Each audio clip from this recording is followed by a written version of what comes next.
The recent changes forced through by the president in the police and in the DPP's office, the Director of Public Prosecution, have taken on a whole new meaning. Now let me start in July last year. Some Kenyans speculate that had the late Joseph Nkaissery, who was the Internal Security CS, had he been alive, he would not have sanctioned what the police got up to, during the August 8th elections, indeed during the aftermath of the August 8th elections. Nkaissery was tough, yes, he was very tough talking, that's true. However, Nkaissery was known as one of those people who play things by the book. Those who knew him well say categorically that there was no way Nkaissery would have sanctioned some of the things that went down. Let's just leave it at that. Now let's move to the public prosecutor's office. Okay? Naturally, when you have a new person in that office, they're bound to gearbox more quickly and more easily. Now we need to remember one thing about the previous holder of that office, Keriako Tobiko. Okay? Now remember, Bwana Tobiko was appointed by the Kibaki regime. Okay, he came into office during the second term of Mwai Kibaki. To be more precise, during the Grand Coalition government. And therefore, he was fairly independent. Yes. If you look at his record very closely, you'll notice that there are quite a number of cases thrown at him by the government, by the executive, that he threw aside. He did not prosecute. The most recent one, of course, was David Ndii. The world-renowned economist and NASA strategist was arrested in Diani and brought all the way to Nairobi. And the charge sheet was ridiculous. Tobiko quickly ordered for his release, and asked the police to do more investigations and bring him something more concrete to charge David Ndii with. Of course, nothing more concrete has been brought. I think most Kenyans know that there's nothing concrete to charge Bwana David Ndii in a court of law. Now. Obviously, a new person to this office, it will not be another Bwana Tobiko. Definitely not. They will not have the experience. They'll still be feeling their way around, okay? And they'll have been brought into the office by the current regime. And going by the way things operate in Kenya,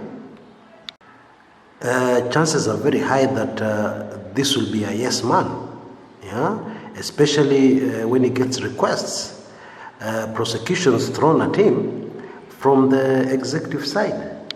Let me get even more blunt, okay? Cases that are political in nature, cases designed to tame the opposition politically, cases, open quotes, that are designed to deal with the opposition legally and constitutionally, close quotes. The implications here are scary. It would suggest that we are about to see some very interesting prosecutions, politically motivated and targeted at the opposition. To be more precise, targeted at the planned swearing in of the NASA presidential candidate Raila Amolo Odinga. Naturally, that would be catastrophic. Now, the sad thing has to do with the timing. Okay, timing is everything in a lot of things. So you put yourself for a minute in the shoes of Bwana Tobiko. Your term is ending definitely by next year, because you cannot be in the office for more than 8 years. According to the Constitution, okay? Now, as a public prosecutor, definitely you've made some enemies. and your term is coming to an end. So it makes a lot of sense to ease out of your office into the cabinet, yeah, and clean up yourself for the future. It's perfect for Bwana Tobiko.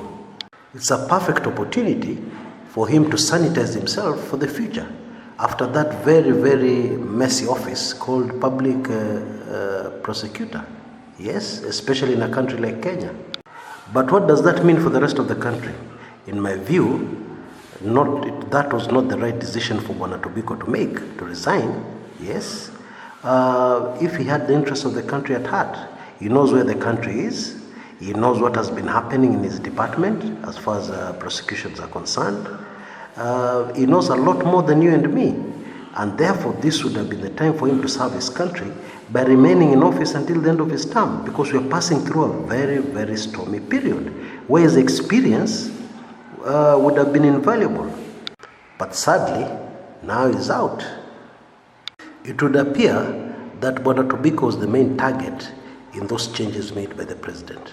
Okay, he had to be removed from the director of public prosecution's office, and somebody else, a new person, inexperienced, put in that office for a particular purpose, which I've already mentioned.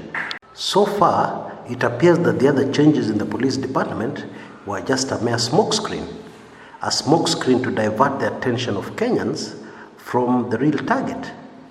Until next time, this is Chris Kumekucha.